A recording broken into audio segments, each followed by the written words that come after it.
What's up you guys, Rex here. And in today's video, I'll be sharing with you how I've taken notes and studied so far in my first year of medical school.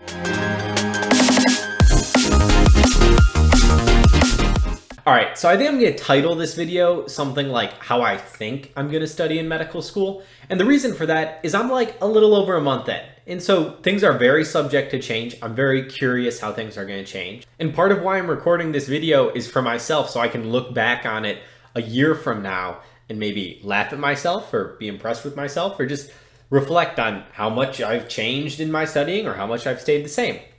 But bottom line is this is not necessarily the best way to do it. I might find a lot better of a way to do it. I might try a lot worse ways to do it, but this is how I've done it sort of my first two exams. I've had my two exams, an anatomy practical, a histology practical, and I sort of have a routine now.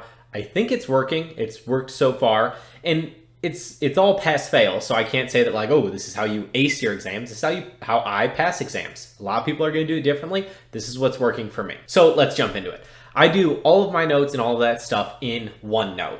And so it seemed like most of the recommendation was either like Notability or OneNote. I use OneNote because it's free and because it's integrated nicely with my laptop. All right, so this is it. This is my OneNote. I have my first year big section group, and that has all of my classes, CDHD, CSF, HSF. Those are my three classes: Human Structure and Function, Clinical Skills Foundation, and Cultural Determinants of Health and Health Disparities. The real main class is HSF, and I've got that divided in General Anatomy, Histology lecture. And so basically, all I do is I have all of my lectures, and each lecture I have a page for it and maybe a couple sub-pages. So on the main page for it, I download the PowerPoint slides and I just take notes directly on those. But before I do that, they make a nice little notes page, and I'll read through the notes page beforehand and just do some highlighting on it.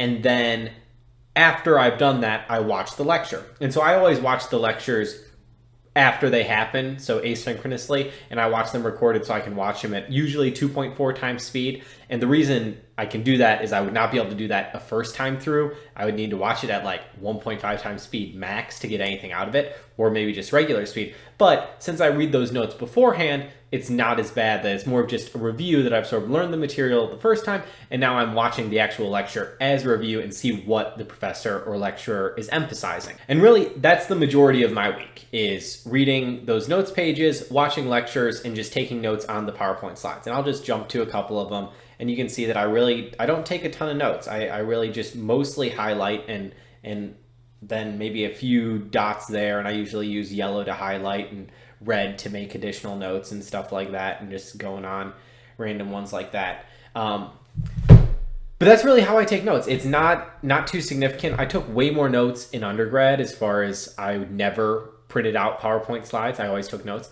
And so then when it comes time for the exam, all I really do is I read through all of those one more time. And so I usually spend on Sunday, the day before the exam, which is Monday, and I just take the day and I read through the notes page, all of the highlights, make sure I understand it, and then I read through all the PowerPoint slides, and then I move on to the next lecture and just do it. And it's sort of just a one-time through. I don't really go through and like study it more and more. I'm more focused on learning. And so there's definitely a dichotomy there that I'll make a separate video on what I feel studying is and what I feel learning is, and how they're very different to me. And I definitely studied in undergrad, but now I'm learning in medical school. And so I don't do Anki. I don't use flashcards. I don't make PowerPoint notes. I don't make diagrams. I don't draw things out.